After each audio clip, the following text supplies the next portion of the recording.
Lines are one-dimensional, but if you put several lines together in the right way, a second dimension emerges, something more complex than any of the individual lines. Human beings are complex creatures. We make decisions based on a variety of factors: genetics, upbringing, feelings, beliefs, desires, and so on. Much of what we do can't be explained in terms of one specific factor, so one-dimensional explanations of our behavior are often misguided. Take jihad. What causes jihad? Is it poverty? If so, shouldn't we see jihad among all poor people, whether Muslim or not? Is Islam the cause? If it were, wouldn't everyone who believes in Islam be a jihadist? One-dimensional explanations won't help us understand jihad because it isn't the result of one factor. It's the result of three. If you're missing any of the three factors, the new dimension doesn't emerge. But when all three come together, they form what we'll call the jihad triangle. First factor, belief in Islam. To become a jihadist, you have to believe that there is no God but Allah, that Muhammad is his messenger, and that you have access to the commands of Allah and Muhammad. Islam is foundational because if you don't believe in Allah, you're not going to wage jihad for him. You might fight for other things, but it won't be jihad. Second factor, knowledge of what Islam commands. You can believe in Islam without knowing that Allah commands Muslims to fight those who do not believe in Allah, or that Muhammad declared, "I've been ordered to fight people till they say there is no God but Allah." When I quote these passages to westernized Muslims, they generally have no clue what I'm talking about, even though I'm quoting Allah and Muhammad.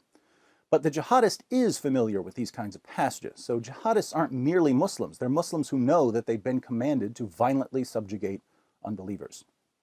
Third factor, obedience. The world is filled with people who choose the path of least resistance, people who do whatever makes them feel most comfortable. But some people are wired differently. They are willing to do whatever they believe is right, regardless of the consequences. You can kill them, they won't back down.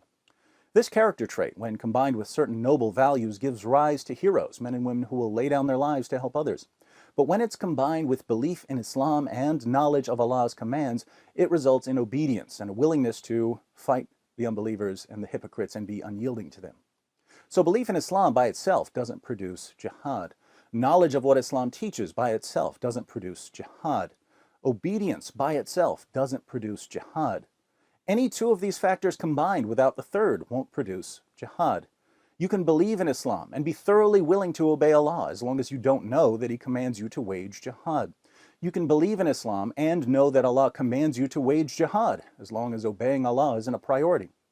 You can know what Allah commands and be the sort of person who's willing to lay down his life for what he believes, as long as you don't believe in Islam. Once we understand that the triangle requires all three sides, we can start to answer some of the more common questions about Islam and violence. For instance, we often hear the question, if Islam is violent, why are there so many peaceful Muslims? Well, most Muslims in the West only have one of the three sides. They have belief in Islam, but they don't know what Islam teaches, and even if you tell them what Islam teaches, they're not going to obey if it's something they don't like. My conversations with westernized Muslims usually go something like this. The Muslim says, "Islam is a religion of peace." I respond by quoting a bunch of passages from the Quran. Then the Muslim says, "You're ignoring the context," so I take him through the context. At that point, he calls me an Islamophobe and says there's no point in talking to me. Notice, even when the commands and the context are spread out in front of them, many Muslims simply will not obey. They'll always be one side shy of a triangle.